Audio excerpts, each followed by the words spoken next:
ter sido convidada para fazer a mediação no dia de hoje, e a Luísa Elvira Belaúnde. Eu vou fazer a apresentação e depois explicar um pouco como vai funcionar, e vamos começar, então, o dia de hoje. Eu insisto em dizer que esse momento, realmente, essa iniciativa do MASP é de uma importância muito grande. Os presentes aqui, eu acredito, compartilham desse meu sentimento. A Elsa é professora do programa de pós-graduação, coordena o grupo de pesquisa Núcleo de Arte, Imagem e Pesquisa Etnológica, o NAIP, e os seminários ameríndios, na Universidade Federal do Rio de Janeiro. Ela publicou A Fluidez da Forma, Arte, Alteridade e Agência em uma Sociedade Amazônica.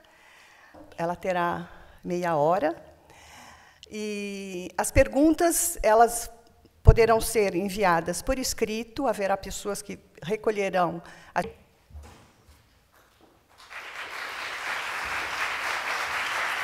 os organizadores desse seminário, Adriano Pedrosa e Lili Schwartz, pela oportunidade de participar desse importante e luminoso encontro. Que colaboraram na fabricação, qualificação e produção audiovisual para compor esse grande acervo de arte de miçanga que resultou na exposição sobre a qual eu vou falar um pouco, que deve estar presente a nossa designer, Simone Mello, também a exposição abriu as portas em agosto de 2015, no Museu do Índio do Rio de Janeiro, e fechou um ano depois, durante as Olimpíadas, por conta de problemas de segurança, mas o museu fez obras e está prestes a reabrir as portas para o público. Esperamos que o mais rápido possível, no site do Google Arts and Culture, onde a exposição figura entre os 11... Então, eu vou tentar apresentar aqui um pouco do processo dessa grande aventura que foi a entrada no mundo encantado das miçangas, item relacional por também a pensar as possibilidades da relação com o outro, assim como a pensar como surgiu a separação e diferenciação entre os seres. A miçanga, no mito, aponta para a sedução pelo outro no contexto de outros. Não teremos tempo aqui para desenvolver uma análise concisa, mas é muito interessante notar a recorrência de uma reflexão sobre a separação de pessoas que antes, no tempo mítico, não eram separadas. Os parentes mortos e vivos e os povos que se tornaram brancos e índios. Muitas vezes a descrição das moradas dos mortos se assemelha tão frequentemente ao mundo dos brancos quanto ao dos antepassados. Outra alternativa é a do grande xamã ou ancestral dos antigos ter ido viver perto dos brancos.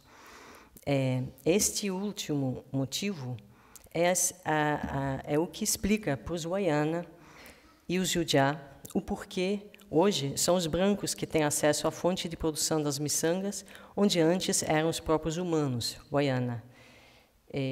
No caso Yujá, existe um lugar encantado perto de onde foi morar. Esse também ainda na verdade, é um cinto parecido aos que os Wayana fazem, mas esse é Tirió.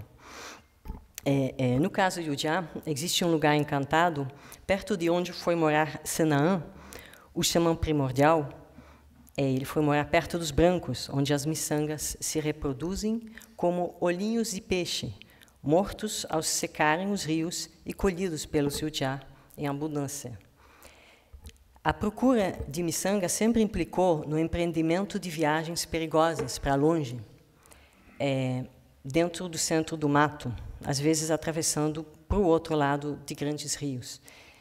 Entre os ticuna existiam potes encantados que davam choque e que eram vigiados por seus donos, seres perigosos e ciumentos. Foi o erro de um dos gênios criadores dos tempos das origens que deu aos brancos o monopólio da miçanga, enquanto deu aos ticuna os mosquitos. Entre os Runicuim, O tema da morte, da saudade, do desejo e da alteridade estão intimamente entrelaçados. O dono das miçangas é o Inca, deus estrangeiro e canibal, destino póstumo dos mortos, e muitas vezes associado ao branco. E o desejo pela miçanga pode representar o perigo de seguir o caminho que levará à morte, já que encontrar a fonte, a árvore da miçanga, equivale a encontrar o Inca, seu zelador ciumento. Encontrar a miçanga, por outro lado, significa também reencontrar nossa metade partida há muito tempo, aqueles que foram parentes e que partiram, tornando-se estrangeiros. Esse é o tema que percorre o mito de origem dos Unikwin, gente desse lado de cá, indígenas, e brancos, aqueles que atravessaram a grande água, cruzando a ponte do Jacaré. Quando o jacaré, com raiva, virou e desfez a ponte, os que ficaram do lado de cá gritaram: Manandabanan Kaiuã, vai na direção do caminho da miçanga. E os que se foram respondiam: vai na direção do caminho dos dentes. Os que seguiram o caminho dos dentes de macaco se tornaram os Runikwin. Os do caminho das miçangas se tornaram os brancos.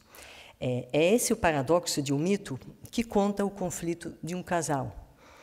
Ela quer seguir o caminho da miçanga, porque com miçanga quer se enfeitar, mas também porque quer reencontrar seu pai e seus parentes, que partiram há muito tempo. O marido insiste em seguir o caminho que o levará aos seus cucabu, seus tios, que é o caminho dos dentes. Cada um segue seu caminho, eles se perdem, e ela chega na terra dos Incas, onde se enfeita todinha, do pé à cabeça, com miçanga.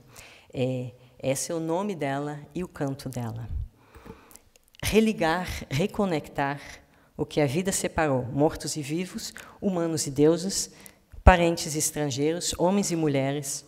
É disso que falam os fios e as tramas tecidas com miçanga, pelas mãos, muitas vezes, de mulheres, que fazem os adornos para os seus homens, seus filhos, para outros e outras, que com essas amarras querem capturar na sua extensa rede relacional de cuidado e sedução. O mito Kraô segue temática parecida.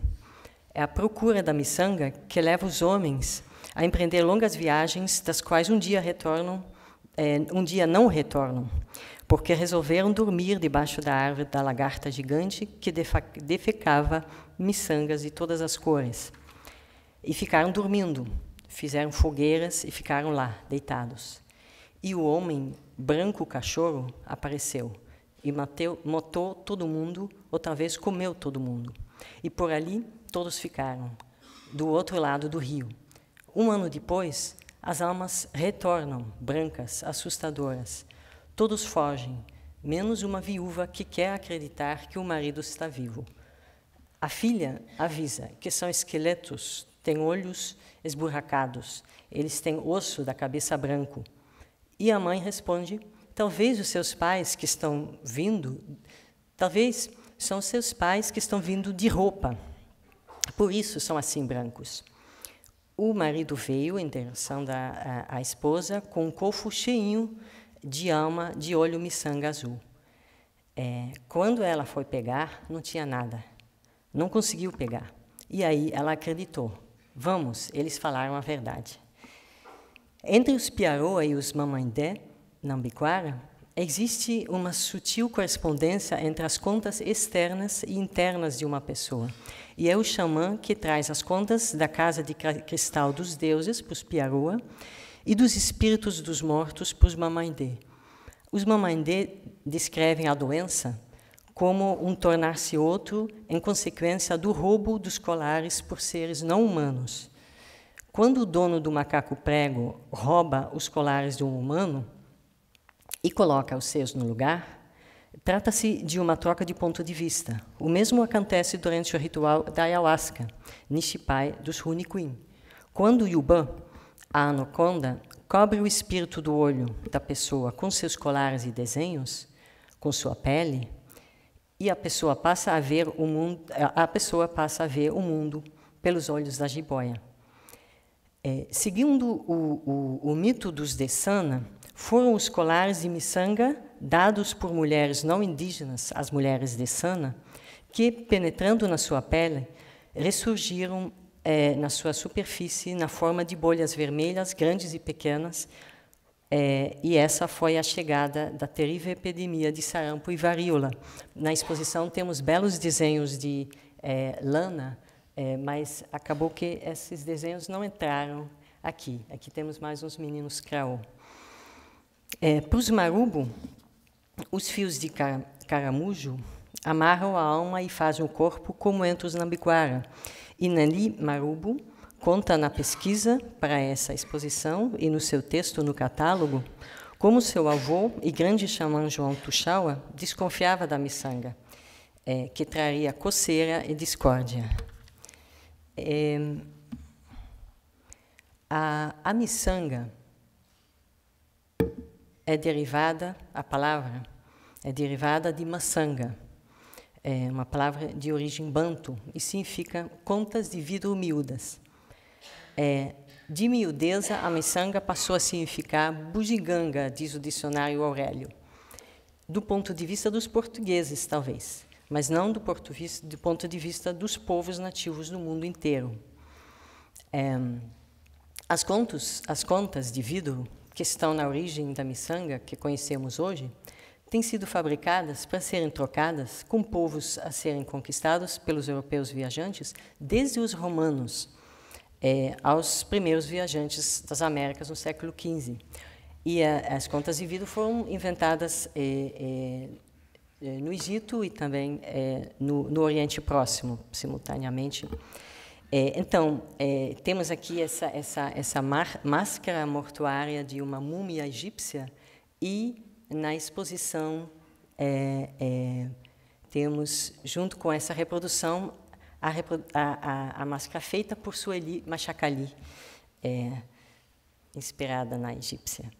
A miçanga é, portanto, um objeto-conceito-relação, cuja definição se forja na relação entre mundos distantes, o que quer dizer que, com muitas pequenas contas, se pode fazer e compreender o mundo como uma grande rede de caminhos interconectados que cobrem o globo, em que essas contas, em grandes e pequenas quantidades, são transportadas por caravelas, mulas e aviões.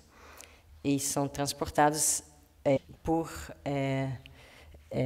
Colombo. Eu vou ler aqui.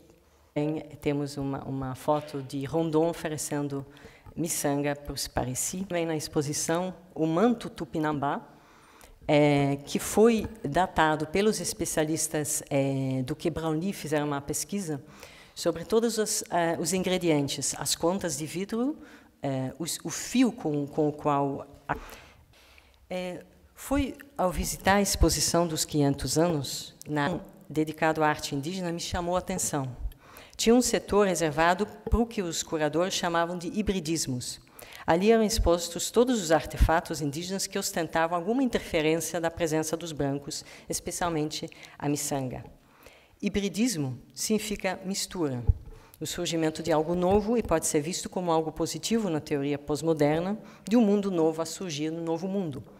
Mas o termo, quando justaposto aos objetos que não eram considerados híbridos, e sim legitimamente indígenas, pode também ser lido no registro da perda de uma suposta pureza ou autenticidade original, revelando a ideia de que o contato com e incorporação de elementos que vêm de fora significa uma perda. Esse purismo estético que tem marcado o olhar para a arte indígena traz, no entanto, uma incompreensão do que a alteridade, os outros e seus objetos significam para os ameríndios, que sempre reservaram para o outro, com maiúscula, um lugar de destaque na sua cosmologia, no seu sistema de pensar o mundo. O outro, também na sua manifestação de inimigo, é considerado constitutivo do ser, e não um empecilho para a construção da identidade. Ele precisa ser incorporado, não aniquilado. E, nisso, as cosmologias ameríndias diferem muito da ocidental. Os mitos atribuem a aquisição de muitos bens e saberes aos contatos com outros, animais que eram gente, povos inimigos, espíritos, e os brancos fazem parte desse grupo. Então, essa ideia do papel constitutivo da alteridade para o pensamento indígena foi bastante estudado pela etnologia, desde Clastre e Lévi-Strauss. E a relação entre o eu e o outro é dinâmica e processual, podendo a pessoa se tornar parcialmente ou totalmente o outro no processo da vida. Parcialmente durante rituais e doenças, totalmente com a morte. Na estética, essa mesma lógica se manifesta claramente, e essa ideia tinha sido pouco explorado nas exposições. A estética tem servido muito mais nas exposições para explicitar a lógica identitária. E essa ideia me surgiu realmente a partir do meu material de campo nos anos 90, com os Uniquim, que me despertaram para as possibilidades de, com a miçanga, sintetizar essa ideia. Para minha surpresa, na época, encontrei a miçanga em toda parte, não só nos mitos que eu citei, mas também nos cantos rituais do Nishpupimá, o batismo Kaxinawa. Nesse ritual, se procura fortalecer os dentes, os ossos das crianças e despertar o desejo de aprendizagem através de um trabalho sobre o Buruyushin, o espírito do olho. Tanto para os ossos quanto para os dentes, se pede a força da missão. Aqui, esse é um outro exemplo que depois eu vou retomar, de outro mal-entendido, onde... Será que eu estou falando no microfone? De outro mal-entendido, onde os holandeses e flamengos achavam estar comprando Manhattan por um punhado de contas, enquanto os indígenas locais estavam somente assinando um pacto de paz através do Wampum. Mas vamos voltar a esse tema. Estamos agora com os Kaxinawa. Aqui temos um canto ritual onde a pessoa pede para a mestre, no canto de iniciação das meninas na arte da tecelagem com desenho, ela pede olhos de miçanga. E num outro canto ritual, que ensina que um corpo saudável, ou como dizem os Uniquim, um corpo que pensa, é produzido por meio da incorporação ritual esteticamente controlada de substâncias e forças agentivas que vêm de fora. O poder agentivo de qualquer adorno ou matéria-prima depende da sua relação com o dono que o produziu. E aí, na estética, a eficácia ritual Uniquim, ela consiste em mover ex-inimigos. Comecei a estudar o tema da miçanga em termos comparativos, eu percebi as reservas técnicas do museu e eu vi que tinha muito pouco material, e também muito pouco material em outras instituições nacionais. Então, inspirado pelo projeto, e face a essa ausência, o museu começou a aquisição, começou a ser carro-chefe dos projetos de acervo e exposição em 2009. E a primeira grande coleção adquirida foi dos Kayapó, que vieram para o Museu do Índio nesse ano, em abril, e 30 Kayapó, todos altamente decorados. E, então, foi filmado a explicação sobre a ciência que depois se espalhou para todos os projetos de documentação de cultura e línguas ligados ao museu, né, financiados pela Unesco, foram convidados a pesquisar o tema da miçanga, e a recepção indígena foi tão boa que podemos afirmar que o Museu do Índio possui hoje, provavelmente, uma das maiores coleções qualificadas de arte miçanga da América Latina. E o interessante dessa coleção é que ela foi praticamente integralmente constituída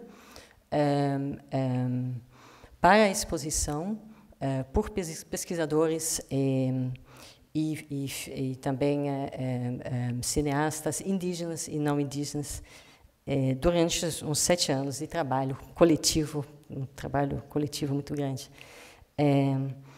Aqui temos mais uma foto, né, Kayapó. Aqui temos uma dos acervos também um dos maiores, que logo no começo participou desse projeto, foi Tirió Cachoiana, né, coordenado por Luiz Donizete e Denise Fajardo. Aqui temos os Caiapó na exposição.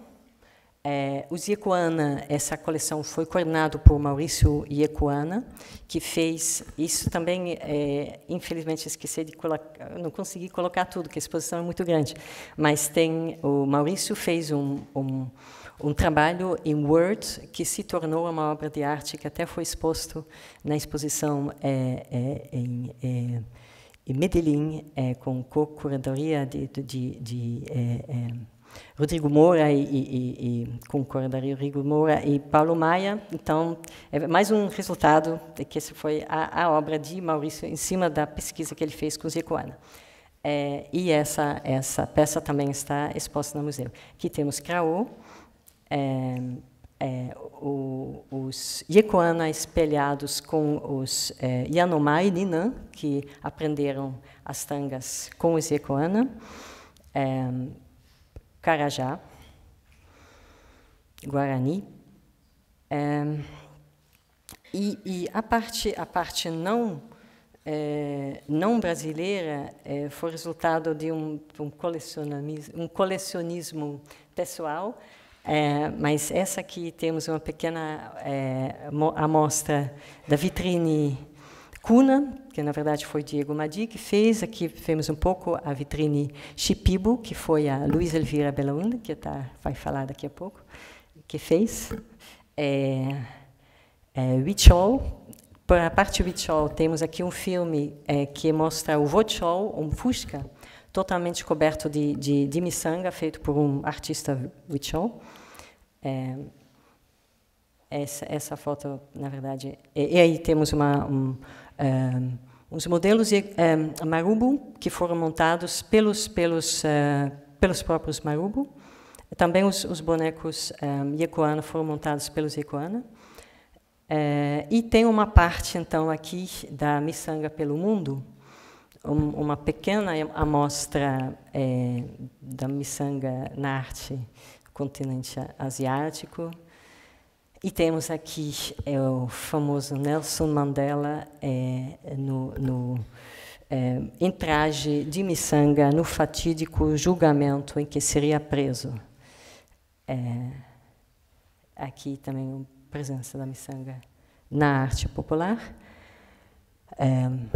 Nos guias de candomblé, essa coleção foi constituída na casa de Mãe Ilza, de Ilhéus, com intermediação do Márcio Goldman, que não é de vidro, como aviso que os brancos estavam chegando perto. Então, os corpos dos aliados da causa indígena e ambiental. Enquanto os indígenas das planícies estavam, na verdade, assinando um pacto crescente de resistência política. Obrigada.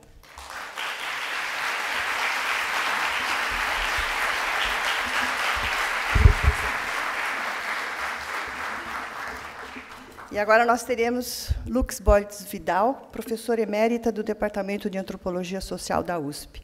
Eu vou falar de antropólogos que vêm consolidando ou consolidaram o lugar da Cateté e do Bacajá e ainda assessorou esses povos na demarcação das suas terras. Ela organizou o livro Grafismo Indígena, Estudos de Antropologia Estética, e organizou o catálogo e foi curadora da exposição A Presença do Indivíduo.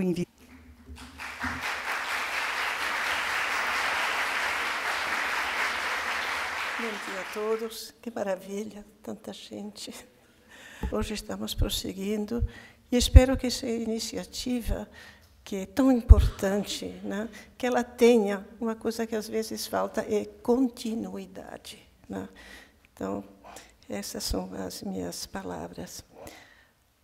Bom, depois dessa apresentação da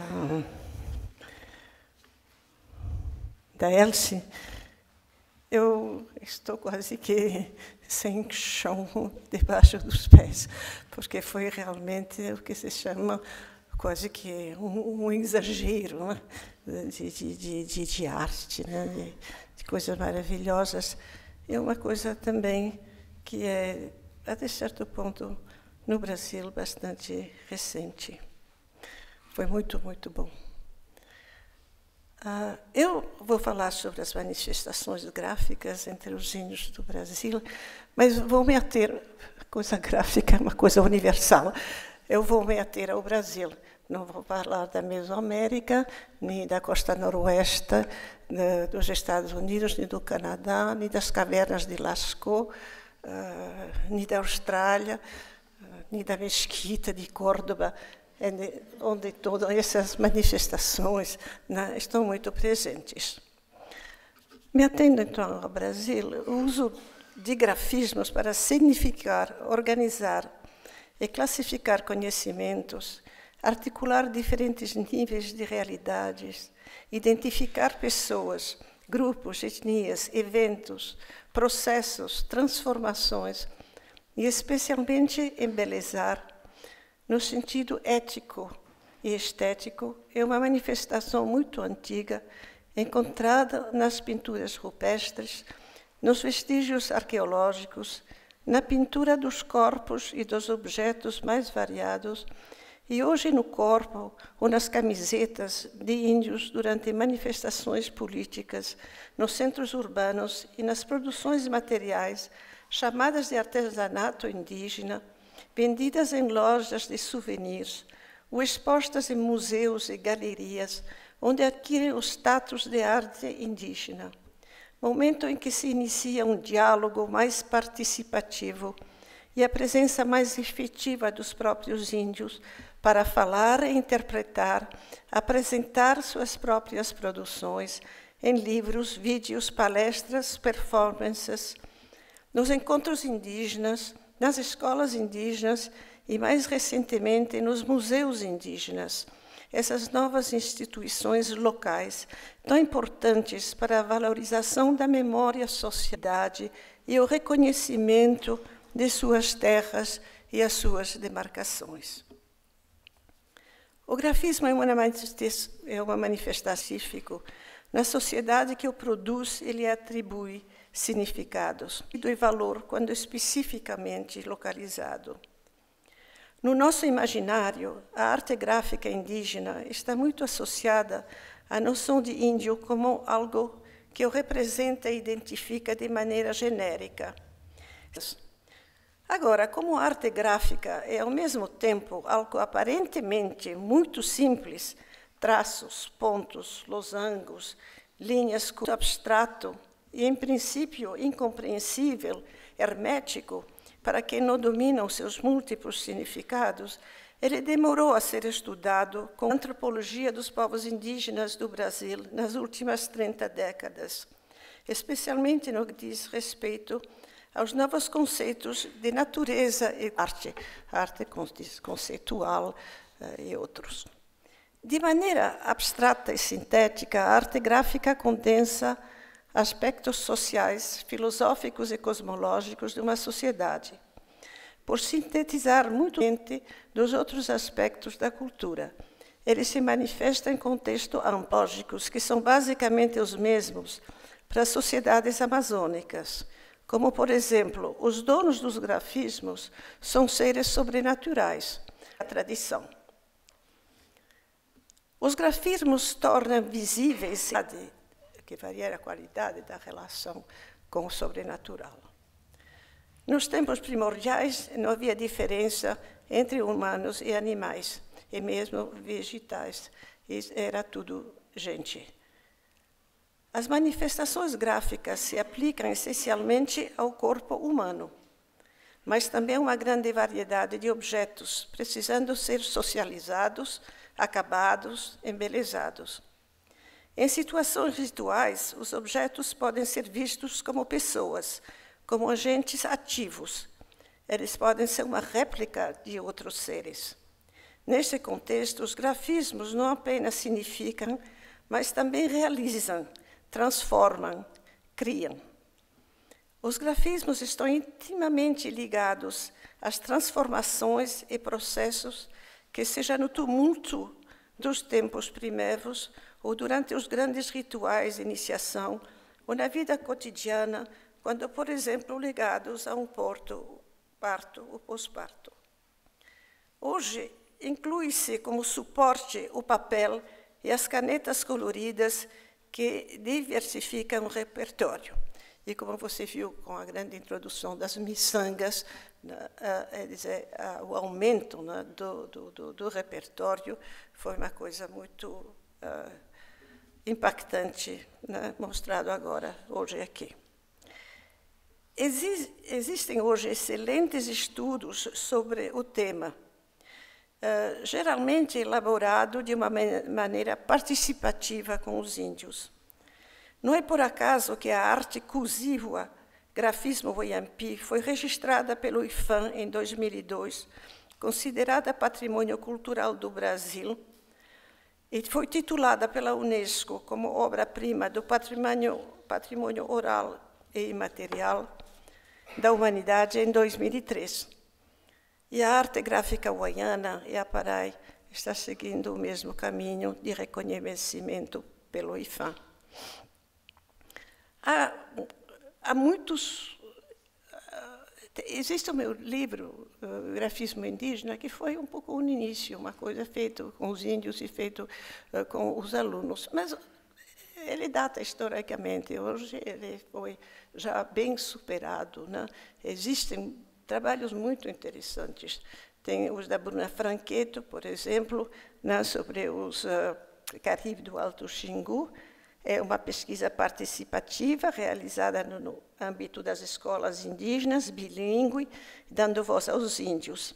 Isso também, né, para os Wayampi, pelo trabalho feito pela Dominique, os Wayana, pelo trabalho feito pela Lúcia Van Velten. Né? Agora, a Bruna, sendo também linguista, ela vê uma estreita relação, isso é importante, entre a arte gráfica e os cantos, e mesmo as maneiras de narrar.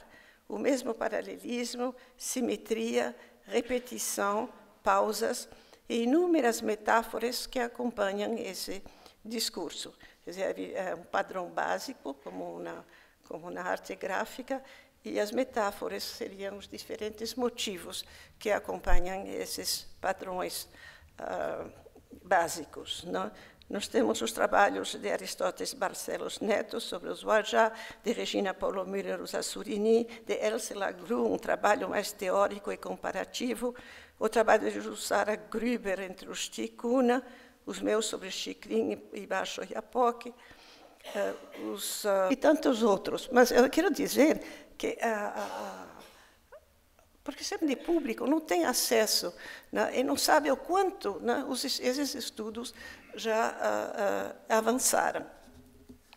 Não podemos também esquecer os Ribeu e Lévi-Strauss, para os Caduveu, Raul Sheldon-Matov e outros professores e pesquisadores que fazem esses levantamentos.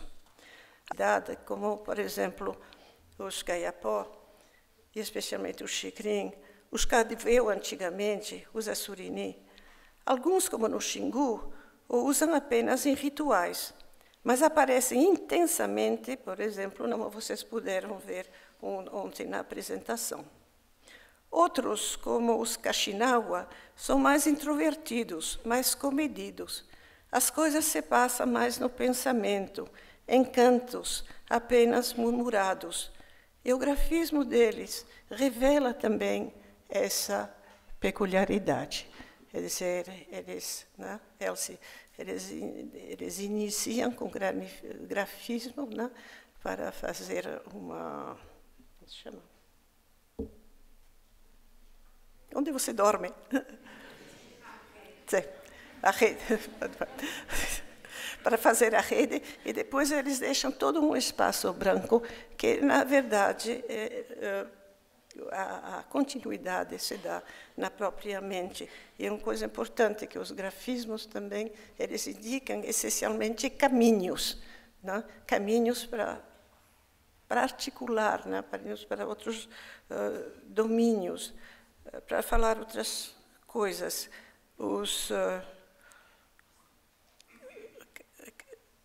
Kuziwa quer dizer, por exemplo, os traços mesmos, né? E lá no Assá, eles chamam os grafismos marca, mas também chemin Fumi, chemin Matuni, né? São os caminhos. Os Suruí de Rondônia, que possuem uma magnífica cerâmica, não a pintam, o que deixa os não-índios perplexos. Mas não é por isso que a produção da cerâmica não possui mitos a ela relacionados e o seu lugar na cosmologia Suruí. Em vez de pintar, as artistas passam continuamente a mão no objeto até obter polimento, brilho e tonalidade. Em resumo, o tema é muito complexo e apenas abordando cada manifestação de um povo específico que você se escapa de generalizações e banalidades. Eu vou passar algumas imagens. Quando acabar, a gente acaba, porque é muita coisa. Então, aqui vocês têm um índio xicrim. Ele está na folha, da folha, 1º de junho, esse mês. Ele está no Planalto. Ele está à espera de uma... Uau, esse é filme. Estou vendo. Bom, tá bom assim? Ele está à espera de uma reunião com a ministra Carmen Lúcia sobre o rio Cateté, que atravessa o território deles e que está sendo totalmente envenenado por uma mineradora de níquel. Você sabe que os dejeitos de níquel é a coisa mais letal, tanto para o ambiente como para os seres humanos, e já está sendo, já está se notando, né, as consequências disso aí. Então, ele está lá, né, esperando. Bom, mas para o que nos interessa é o seguinte, ele tem uma pintura corporal, a gente não vê muito bem, mas é okpu, o que eles fazem todo dia, né, sempre na aldeia. Mas o mais importante é a pintura que ele tem de urucu, né, e a pintura de carvão.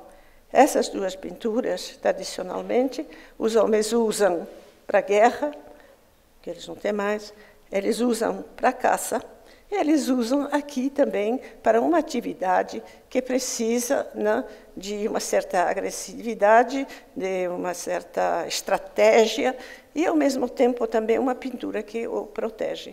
Então, nós vemos alguma coisa aqui, não é bem um grafismo, é uma tintura, né, muito tradicional, mas que está totalmente, né, inteligível e tem todo o seu sentido no ambiente moderno. Sim. Bom, aqui então nós voltamos ao outro extremo. São milhares de anos atrás, pinturas rupestres. E nessa pintura rupestre nós vemos um bicho. E esse bicho, ele está, na verdade, com a aplicação de arte gráfica, né? Não é a pintura de sua pele, é uma coisa aplicada, é uma coisa cultural.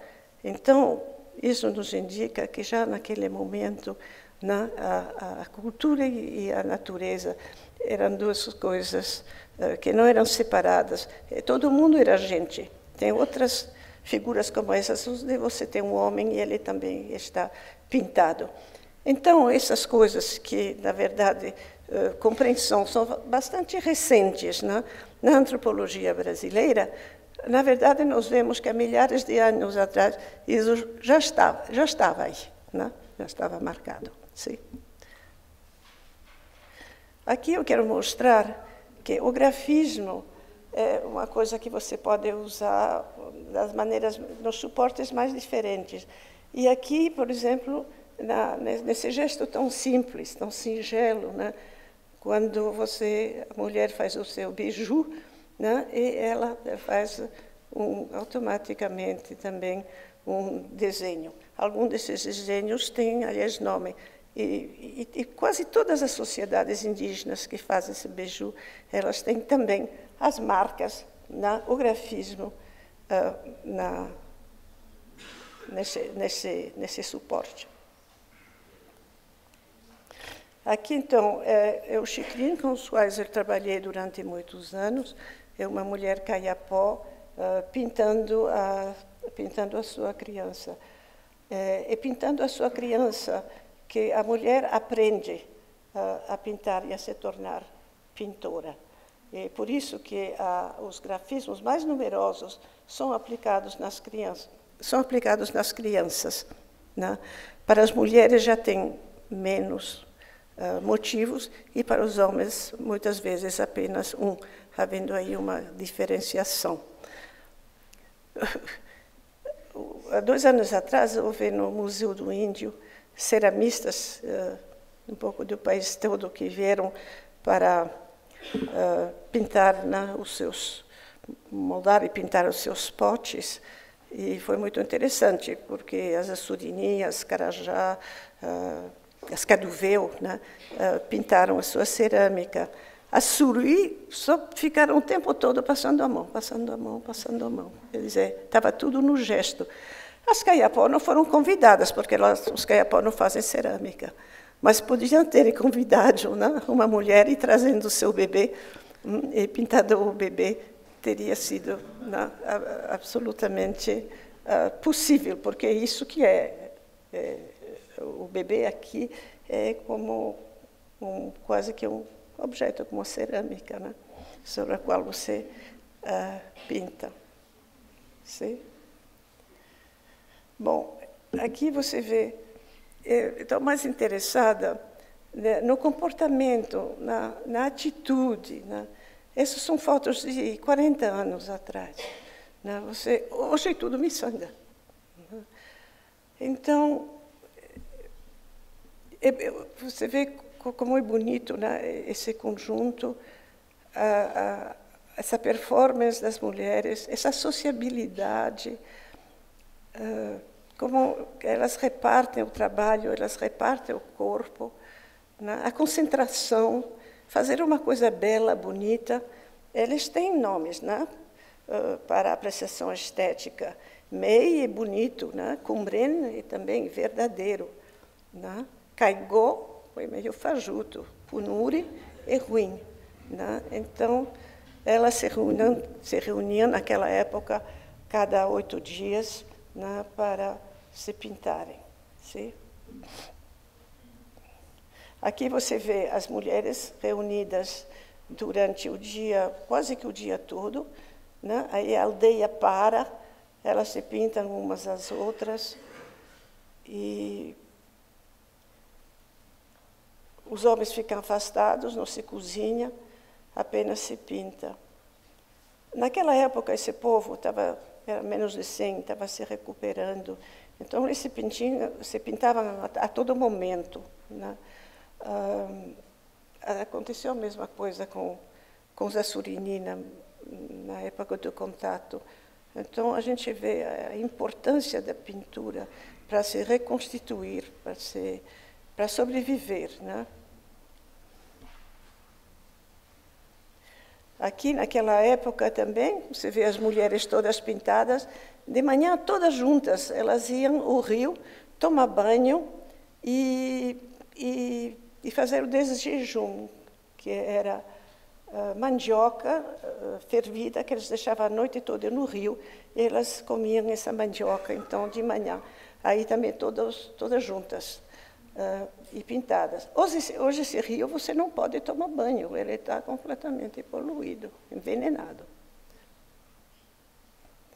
Olha que bonito, né? Uma pintura Ocpu, uma mulher já pintada, e agora outra pintando de uma maneira tão simples, com essa criança no colo. Fazia tempo que não via essas fotografias, e agora, com o tempo, na história passando, e você vê as mudanças, você fica muito emocionada de ver isso. Aqui é a mesma pintura que a mulher estava fazendo, mas é para os homens.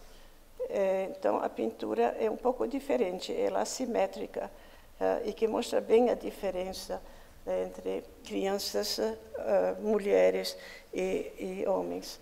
Entre o Xikrin, a arte gráfica está muito relacionada à morfologia social, né? Acompanha a diferença de sexo, de idade, eventos também. E isso não é verdade para todas as sociedades. Sim. Aqui é uma pintura mais elaborada, já para um ritual, feita toda a pincel, com vários... Então, aqui dá bem para ver, né? Essa harmonia, as separações, essa simetria, uma aplicação perfeita, um trabalho perfeito. E aqui você tem o desenho, os Xikrin usam o desenho básico, que é a espinha de peixe, e com vários motivos decorativos. Isso você vai achar em todas as sociedades. É um desenho básico e, então, vários outros motivos referentes a diferentes dimensões da realidade. Aqui eu queria mostrar, você vê essa beleza toda, e isso é feito com instrumentos dos mais simples, né? Genipapo, carvão, água, né? Dentro de uma casca de inajá, e os pincéis desses instrumentos, né? Quando a gente vê a beleza que elas fazem com isso. Bom, aqui eu queria mostrar que a pessoa, para se realizar plenamente e ter realmente essa relação com o sobrenatural, é com a plumária, não é através do grafismo.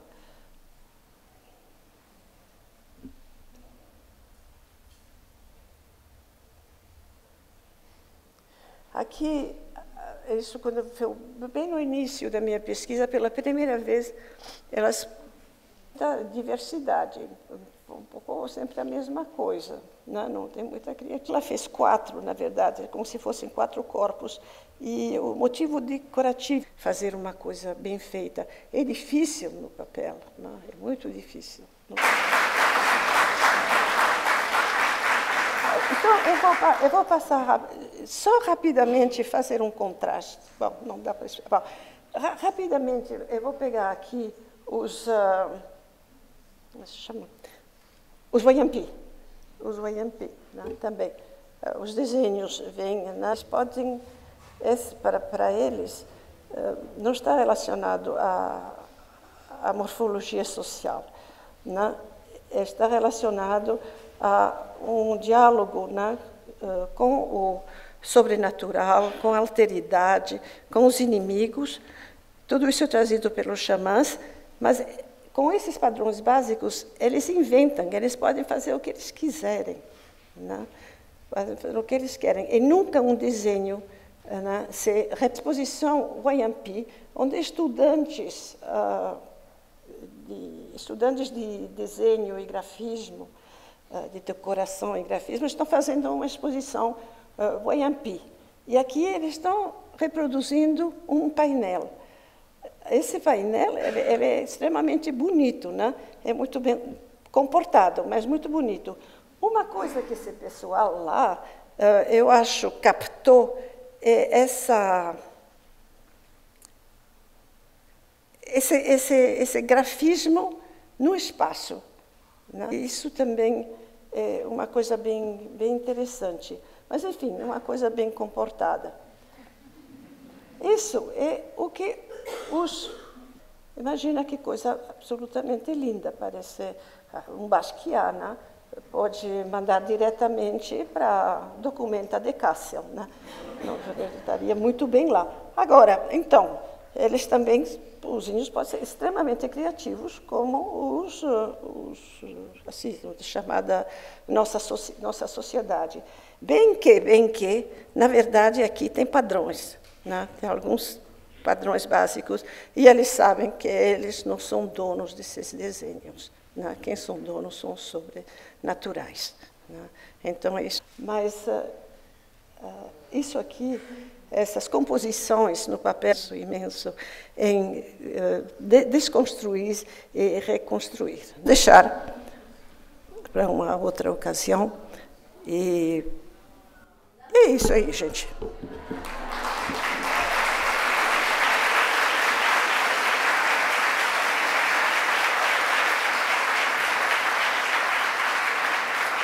Obrigada, Lux. Mais uma lição. E agora a gente vai ouvir, então, a Luísa Elvira Belão, e doutora em Antropologia pela Universidade de Londres, desde 2 técnicas indígenas no contexto urbano. Autora de Quené, Arte, Ciência e Tradição em Desenho. Antes da Luísa iniciar a sua palestra, eu gostaria de reafirmar o funcionamento da nossa atividade hoje, que seria o debate após o término e entregar para as pessoas que estão circulando por aí, porque assim é que vai funcionar. Um grande prazer conhecer ela, é uma grande inspiração, e com a Elsa, que além de ser uma grande amiga, também me ajudou muito para me aproximar aos Quenê do povo Shipibo-Conibo, que, como vocês sabem, é um povo da família linguística Pano do Peru, da região do Ucayali. São, antes do que nada, uma arte gráfica feminina, tanto nos seus aspectos tangíveis quanto intangíveis. Os Shipibo-Conibo dizem que eles provêm do pensamento, do Xinã, uma palavra muito complexa, que ontem o Pedro, entre os Marubo, também da família linguística Pano, traduz como vida. Normalmente as mulheres Shipibo-Conibo traduzem como pensamento, mas tem a ver com sangue e tem a ver, de maneira mais geral, uma palavra que também eles usam, é cultura. Então, são mulheres de pensar, relaciona a anaconda primordial, chamada Ronin, em Shipibo-Conibo, como Yakumama, a mãe das águas. Então, Agustina Valera, uma dessas, com a sua beleza. Esse tema do hipnotismo, da captura, é certamente essencial, porque os Quenê é uma maneira de caçar, um tema que a Elsa também desenvolve para os Hunikuin. Uma mulher que é uma grande desenhista, ela é comparada a um grande pescador, porque os Shipibo-Conibo são principalmente ribeirinhos. Então, é interessante que essa anaconda primordial, Ronin, ela se transforma e aparece em algumas plantas, especialmente, claro, a ayahuasca, que é nishi. Se conhece de maneira geral como os piripiri, é um tipo de ciparácea, uma planta que é usada para o umbigo das desenhistas para o futuro. Os homens também são curados com ar na água. Você sabe que para poder pescar com arpão na água, você tem que poder calcular a refração da água. Então, é interessante porque, assim como a anaconda é um dos maiores depredadores da selva, a mulher desenhista era uma grande caçadora do amor dos homens, e os homens curados com piripiri, todas essas plantas relacionadas à anaconda são grandes pescados que eles oferecem às suas esposas. Então, tudo isso está localizado no rio Ucayali, que tem muitas voltas, e essa noção das voltas é também essencial para compreender o movimento do Quenê e sua composição gráfica. Então, realmente, tem muitos estudos que foram realizados a partir dos anos 80, especialmente os trabalhos pioneiros de Angélica Gerber-Sayer, do Bruno Illius, do Peter Rowe, e também do Girard, um francês, já nos anos 50. E tem muitos debates a respeito desses desenhos complexos. E se enfatiza muito os seus aspectos rituais. Mas, realmente, o Quenê também tem uma presença no dia a dia, até hoje, nas comunidades Shipibo-Conibo, que é uma questão de crescer num ambiente onde as coisas estão cobertas de desenhos. Então, tem desenhos no tecido, aqui temos tecido no algodão, no telar de cintura e na miçanga, claro. Temos Quenê pintado sobre as cerâmicas, aqui vemos a produção de cerâmicas para a venda do turismo, um pequeno detalhe de como os desenhos, as voltas do Quenê são colocadas sobre o corpo da cerâmica. Temos Quenê bordado, que às vezes é chamado de Kewe. E realmente o que eu queria fazer aqui nessa apresentação é aprender a ver os desenhos, porque muita da discussão tem sido em torno do que os desenhos significam, se eles são um código, se eles são uma linguagem. E eu acho que essa discussão é muito interessante, mas ela é ela é problemática, porque aí a gente fica totalmente enredada num possível simbolismo, quando talvez o primeiro que nós deveríamos fazer é simplesmente aprender a ver os Kene, o tentar, como as mulheres que são curadas com o piripiri, nos olhos, os homens caçadores, aprender a desenvolver um certo tipo de ver, né? E de talvez de ver através da refração da água, ou através da refração das peles. Então, o que significa, o que é olhar e ser olhado com Kene?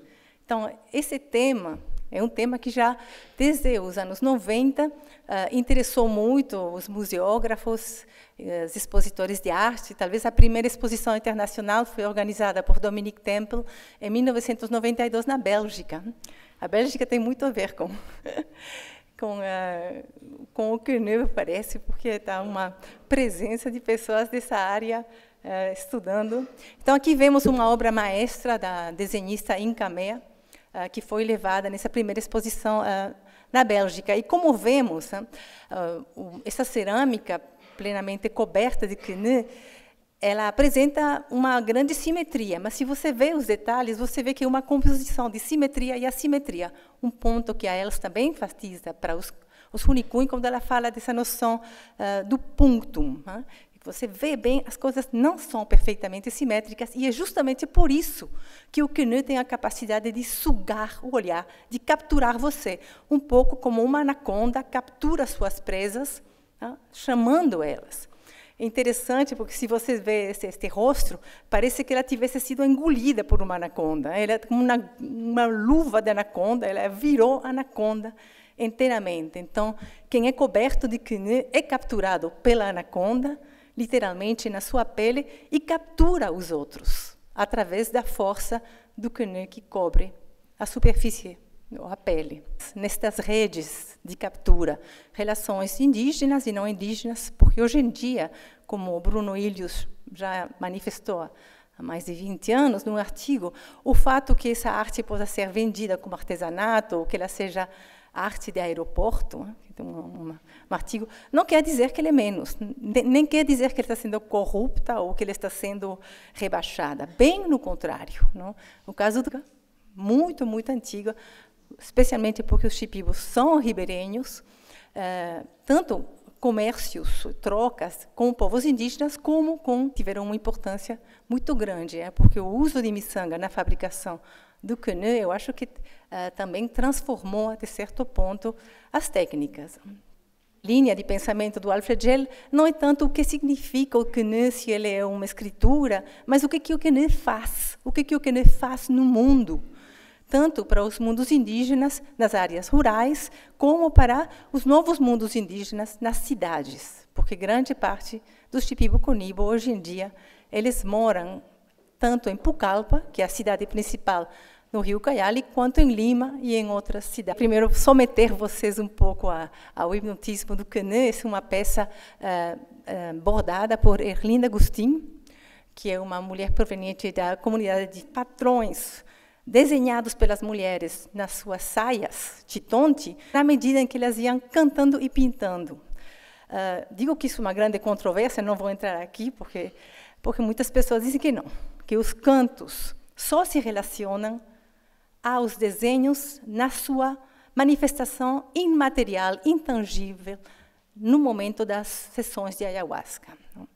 Então, isso é um tema bastante complexo, que não vou poder entrar neste momento, mas, certamente, uma arte que é, ao mesmo tempo, uma terapia estética. Então, noção de beleza, que é muito importante para os Shipibo-Conibo, como Metsá, Quinquim, são Piri, Bene, são as palavras que eles enfatizam. A beleza vem dessa luminosidade, do brilho, junto com uma certa simetria e uma certa ordem, mas sempre com esses elementos dissonantes. Então, o que eu vou querer mostrar agora é como é que essa beleza, essa terapia, nos seus aspectos mais gráficos, é constituída no processo de composição dos desenhos. Então, Angélica Gerber-Sayer, ela tentou fazer uma categorização de diferentes motivos, como figuras. Mas, realmente, também é um pouco problemático, porque o Kene Shipibo-Konibo, como no caso Runicum, são redes. Então, é muito difícil isolar certos desenhos. Ele identifica alguns, mas, como vocês podem ver, os nomes são principalmente, referem a questões geométricas, como Vimana, que é o segundo lá na esquerda, diz é cara a cara, os outros são perpendicular. Bom. Então, o que eu queria fazer, para ver a composição, é seguir uma outra linha que também foi aberta por Angélica, sobre a maneira como os desenhos são feitos por camadas de linhas, camadas de traços.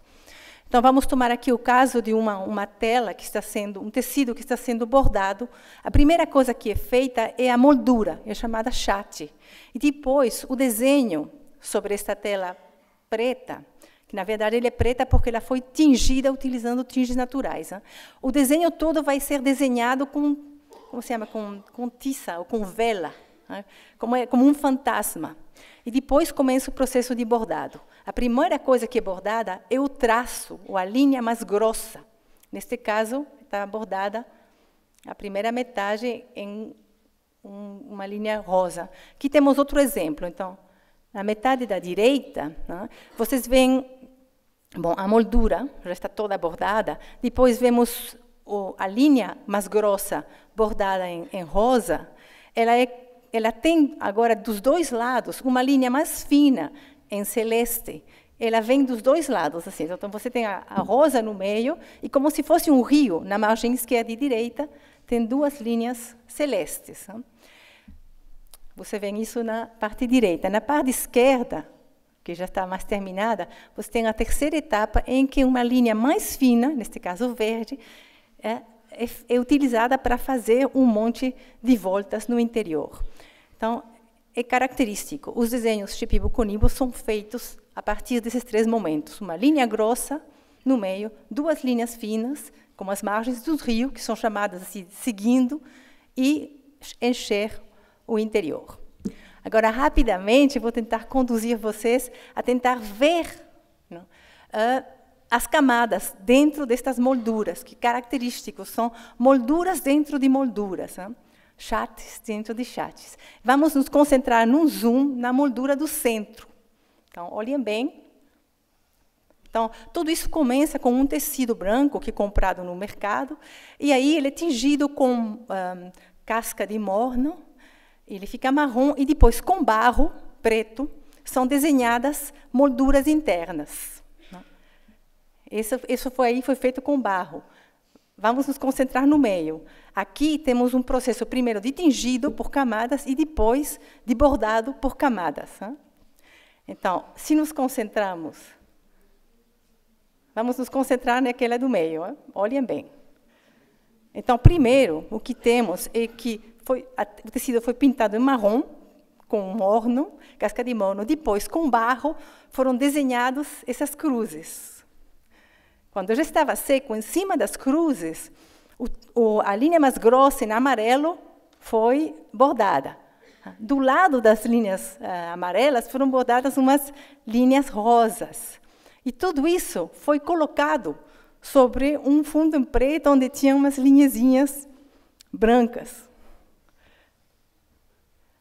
Vocês olham isso? E olham isso. Esse é um intento de reconstruir a superposição de camadas de linhas que está por trás. Então, imagine você um pouco, talvez, como um pescador, você está tentando pescar com arpão o seu peixe, você tem que ver o que está por debaixo da superfície da pele da água.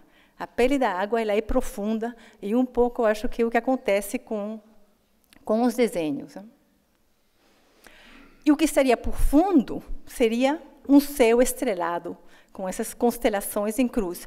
Mas é claro que, realmente, as cruzes não são perfeitas. Então, como a Els sugere, no caso do Runicum, eu acho que também acontece com o Shipibo-Konibo, é que o olho é levado a imaginar ou a completar imagens que não estão completamente presentes lá. E, no caso do Shipibo-Konibo, isso acontece também no jogo das diferentes camadas de linhas que são utilizadas para criar essa sensação de movimento e de profundidade, de paisagens, de desenhos. Então, é isso. O Queneux deve se compreender no movimento, ele nunca é estático. E esse movimento também é um movimento histórico. Então, como disse Agustina Valera, também desenhista Shipibo-Konibo, os desenhos somos nós mesmas, o nosso rio, todos os nossos enfeites, nosso próprio corpo. Eu acho que essa afirmação é muito bonita, ela foi publicada num livro de linguística, na verdade, e ela nos fala justamente dessa associação do rio, do corpo, dos enfeites e do movimento, das voltas e das camadas que cobrem que envolvem os corpos, mas corpos que são corpos de mulheres. E como a Lux acabava de dizer, são desenhos que são bordados em família. São feitos em momentos quando as mulheres estão com seus filhos, todos juntos. Então, assim como os tecidos usados pelas mulheres envolvem os corpos, as mulheres envolvem e abraçam os filhos. Então, há toda uma estética do envolvente e de uma beleza que provém justamente desses momentos. E, claro, tudo isso nos faz pensar o que é, então, a pele. Porque a pele seria um espaço profundo. Essa imagem daí eu peguei do Facebook do Aristóteles. Era o retrato Facebook dele, mas é muito lindo, é uma cerâmica que está no Smithsonian Institute. Então, agora, rapidamente, eu queria falar o que acontece quando os Shipibo-Konibo migram para a cidade. Estamos agora em Lima, esse é o bairro Shipibo de Cantagalo, que desde os anos 90 é habitado por umas 400 famílias Shipibo-Konibo. E tem se tornado um centro artístico-cultural muito importante. Está do lado do rio Rímac, que dá nome à cidade de Lima, e se o Tietê fede, você pode imaginar que o Rímac fede muito mais.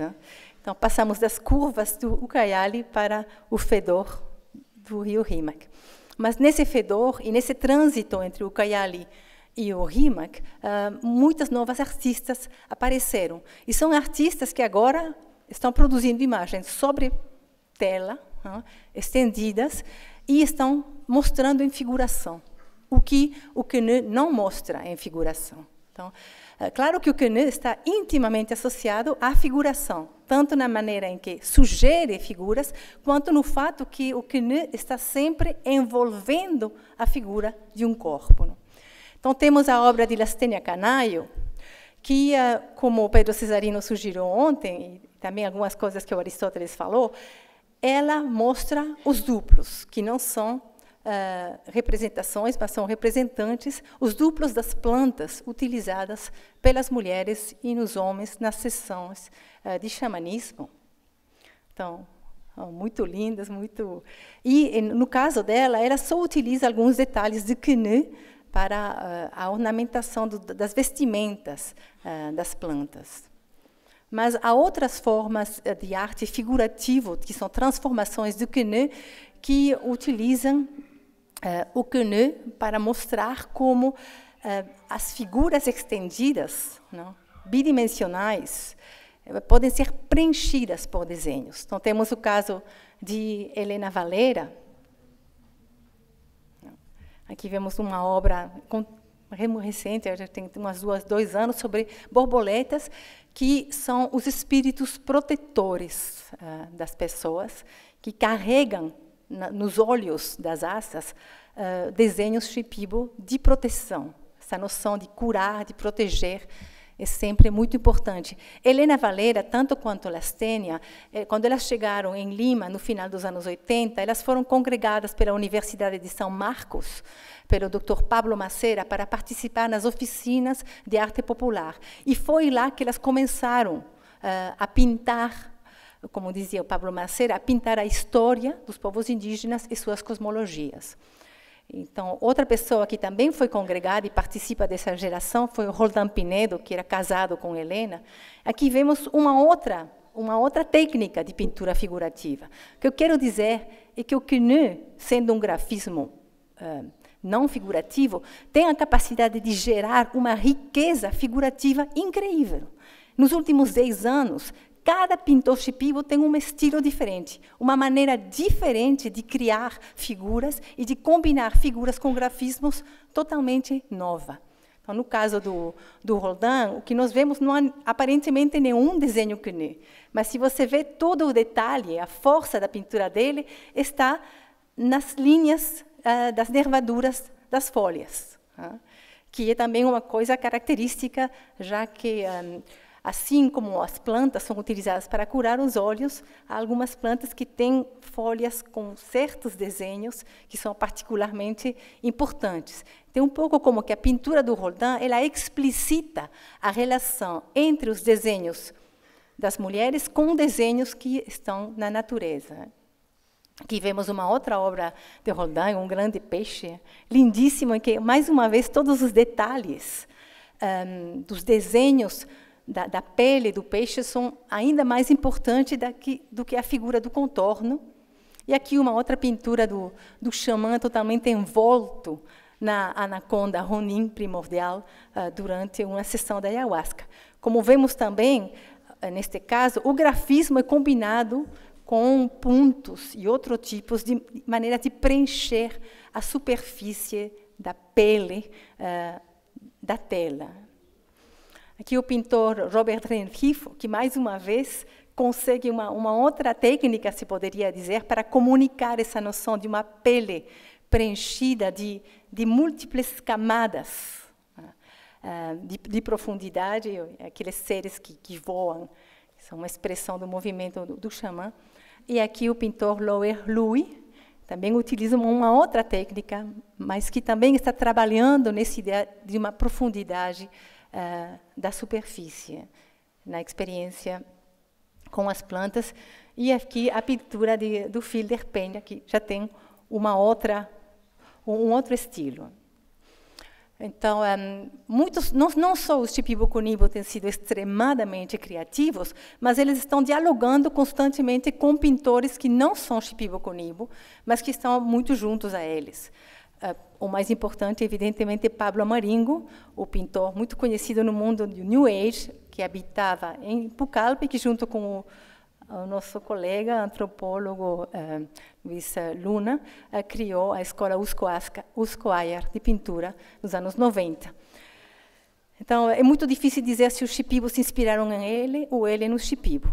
Certamente, eles trabalharam juntos. E temos outras pessoas aqui, como Cacilda Pinches Sanches, que tem uma escola onde ele ensina as crianças. Esta cena aqui, ela explicita o processo de curação xamânica, em que o xamã, transformado em jaguar, está curando uma paciente através da comunicação dos desenhos luminosos, brilhantes, piri, que são de beleza.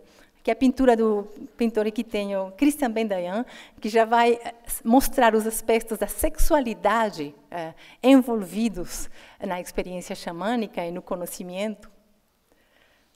E aqui a pintora da Pucallpina, Nora Duro, que elabora talvez um sincretismo mais cristiano, mas como vocês veem, essa questão da cobertura da pele também aparece na pintura dela. E aqui uma referência também aos desenvolvimentos na arte da moda, que estão muito fortes em Lima neste momento.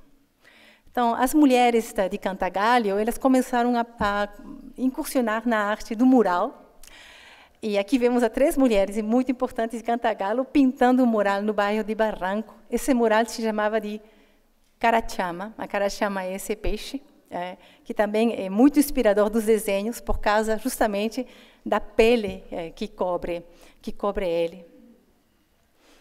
Agora, eu falei assim, todo positivamente, eu queria dizer que o ano passado, em novembro, no começo de novembro, no dia 13 e 4, eu tive a sorte de participar numa reunião semelhante no Museu de Arte de Lima, que se chama MALI, que justamente, como o MASP, reagiu ao fato que eles não têm nada, absolutamente nada amazônico no acervo deles. Então, o Peru é um país, 65% do território é Amazônia, e o Mali não tem nenhuma obra amazônica. Queimou totalmente, queimou tudo. Foi uma coisa assim, muito estranha, não é? imaginem agora, um pouco que estamos em São Paulo, imaginar que os bairros Guarani de São Paulo queimam. Eu achei que foi muito poderoso também, porque justo nós, falando da falta, parecem totalmente se tornaram fumaça. Né? Então, para nós foi muito forte, e o Mali fez um manifesto que foi publicado dizendo que o bairro Shipibo era um dos centros de produção cultural e artística mais importantes da cidade, esperando que ele seria reconstruído. E o dinamismo das mulheres Shipibo-Konibo é muito forte, tanto assim que agora, um pouco mais de meio ano depois do incêndio, o bairro já está reconstruído e elas se levantaram das cinzas, literalmente. Essa fotografia, eu acho que ela é muito poderosa, né? Mostra todas aquelas shakiras, todas queimadas. As mulheres contam que quando tudo queimava, tinha muitos balões de gás nas casas, aí eles explodiam, né? 400 casas, e pá, pá, os galões de gás explodindo. Elas só queriam tirar os tecidos bordados e as miçangas que a conda Ronin.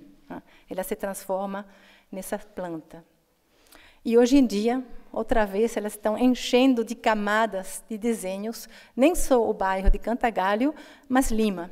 Esse aqui é um mural que foi feito por Erlinda Agustin, Shipibo-Konibo, e o pintor peruano Desertor, que é um muralista, num bairro de Lima, e ele é feito com o rosto da filha de Olinda Silvano, desculpa, ela está pintando. Vemos aqui o mural terminado. Então, já como uma última coisinha que eu queria dizer, mais uma vez me referindo a essa reunião que nós tivemos no Mali, no Museu de Arte de Lima, em novembro, que teve esse efeito, essa conjunção estranha com a queima do bairro de Cantagalho, é que essa queima aconteceu no segundo dia, de madrugada. O primeiro dia, a gente se reuniu com vários artistas indígenas e tinha ali também um Axânica, o filho de Henrique Cassanto. Henrique Cassanto, que é um artista axânica conhecido, ele não pôde ir, mandou o filho. E aí, a primeira coisa que a gente fez com a diretora do Mali foi passear e visitar a exposição permanente do Mali, que é fabulosa, tem tudo o que você quiser, desde a época pré-colombina até arte mais moderno peruano, mas, como ela diz, não tem nada amazônico. Só que quando a gente voltou na sala, depois de visitar, o filho de Henrique Cassanto disse: vocês têm, sim, uma pintura amazônica. Aí todo mundo ficou, o quê? Ele disse: você tem uma pintura de Juan Santos Atahualpa. Aí, não sei se vocês sabem, mas Juan Santos Atahualpa é um líder mestiço, provavelmente, que no século XVIII liderou uma grande rebelião dos Axânica. Também tem povo Axânica aqui no Brasil, né? Perto da fronteira com o Peru. Aí todo mundo pensou, Atahualpa, mas não, o que acontece é que Juan Santos Atahualpa, esse líder, tem o mesmo nome do que o último Inca do Império Incaico, que foi assassinado por Pizarro. E, realmente, Cassanto, o pintor axânica, ele se referia a esta pintura do século XIX, desculpe, 1861, por Luiz Monteiro, que ele identificou como sendo amazônica. É a morte os funerais do Inca Atahualpa. Só que, depois que ele disse assim, vocês têm, sim, uma pintura amazônica, vocês têm uma pintura do Inca Juan Santos Atahualpa, aí ele disse depois, mas eu pergunto, onde estão as armas? Aí todo mundo ficou silencioso, né? E a diretora do Mali não falou nada, até que, durante uns 2, 3 minutos, até que uma assistente falou assim, toda... Olha, o que acontece é que aqui é um museu de arte, viu? Então, realmente, a gente não inclui armamento. Aí ele respondeu, para nós, as armas é a arte mais importante. Então, eu acho que é muito interessante, porque esse tipo de coisas realmente tiraram o chão por debaixo. Aí, subitamente, a Patrícia... Não, desculpe. Aí ela disse, foi como que ela compreendeu que o Mali devia totalmente ser repensado. O que é arte? Bom, muito obrigada.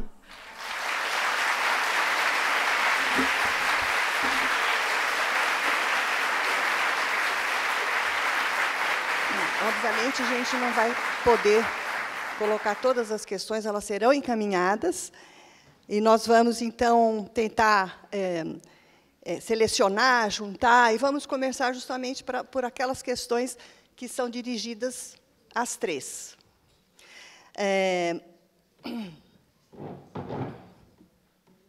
O processo de camadas é semelhante nas molas do Panamá e na cerâmica andina, as miçangas também presentes no Vale de Simbodoi. As pesquisas das palestrantes podem nos indicar um elo, um eixo comum de uma estética cosmológica ameríndia? Eu acho que de repente, sim, a gente pode pensar os grafismos segundo uma lógica parecida com as transformações mitológicas, que tem ali, são versões de versões e versões. Então, essa percepção de criação de profundidade no campo coberto por desenho, que a Luísa mostrou muito bem para o Shipibo, ela também aparece na cerâmica açureni, ela aparece na cerâmica pré-colombiana, mas ela foi desenvolvida de uma maneira enfim, brilhante pelo Shipibo, inclusive pela riqueza de cores, que é uma arte. Essa introdução das cores é recente, né? Então esse aspecto cintilante. Então, sim, eu assim, rapidamente respondendo, acho que temos ali um grande universo em transformação, com semelhanças e diferenças, que remete a uma longa duração e às relações entre esses grupos, evidentemente, né? Tem uma pergunta para a Luísa, que se você tentaria traçar algumas comparações e diferenças entre os grafismos mostrados pelos grupos que habitam o Brasil e o grafismo dos povos que vivem no Peru. Poxa, desculpe, mas realmente eu prefiro ir pouco a pouco. Eu acho que a comparação é justamente o que nós temos pela frente, né? E que o MASP tem pela frente, o Mali e todos os museus dos nossos países amazônicos. Quero falar uma coisa sobre as fronteiras, que, obviamente, são totalmente arbitrárias para os povos indígenas, né? Sim. Mas esse trabalho está pela frente, com certeza. Lux, seguindo esse tema, a pintura corporal dos Kayapó e dos Panará, se não idênticas, são muito parecidas. Haveria apropriação de um padrão gráfico de uma etnia por outra? Como se daria a relação de propriedade intelectual entre os diferentes grafismos? Aqui são duas questões. Vamos desmembrar. A primeira, que é, se não idênticas, ela pergunta se há apropriação de um padrão gráfico de uma etnia por outra. Bom, os povos indígenas sempre estiveram em contato e sempre tiveram um grande intercâmbio, né, sobre qualquer coisa. Então, sobre as pinturas também.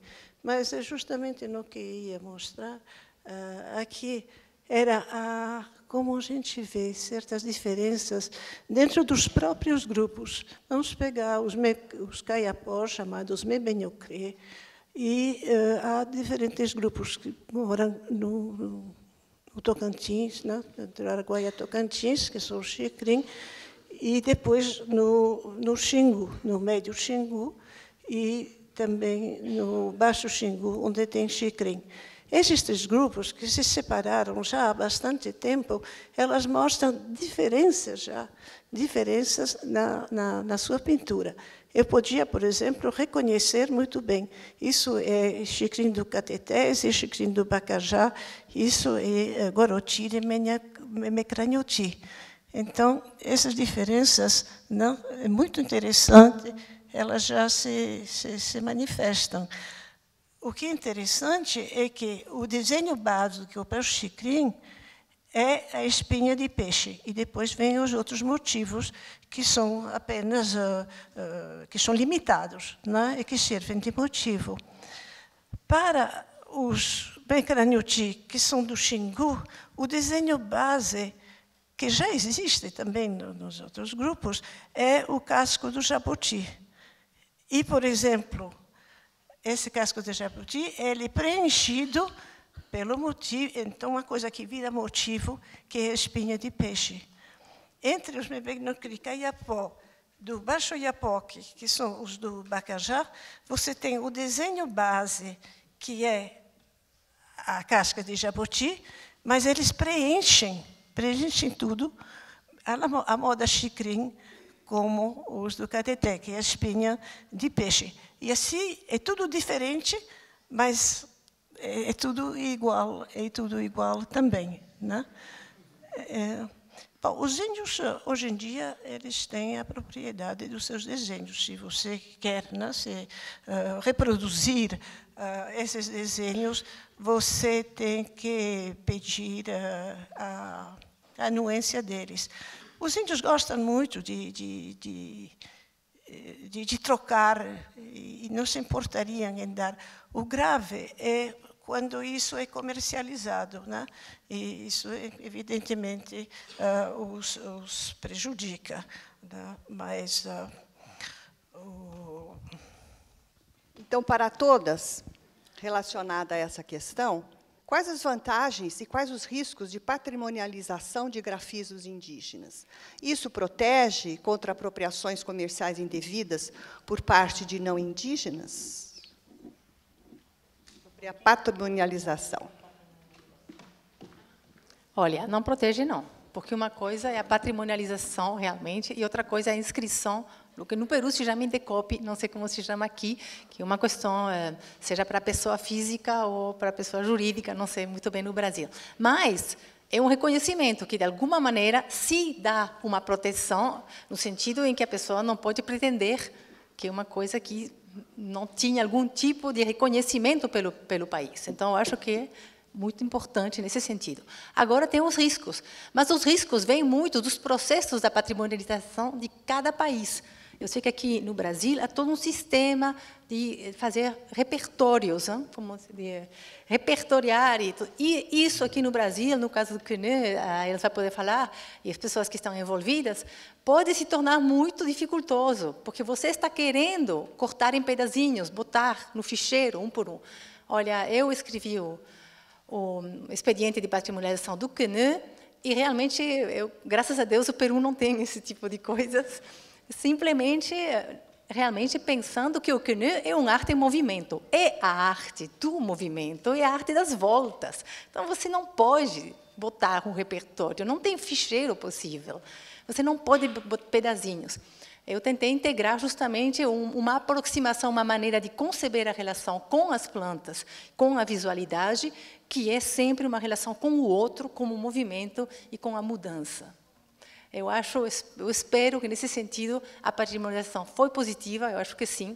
Agora, no Peru, todo mundo conhece a palavra CNE há 10 anos, ninguém fora dos Pibo-Conibo, dos Kaxinawa, o Runicuim, dos Yanião, dos outros povos da família linguística Pano tinham escutado.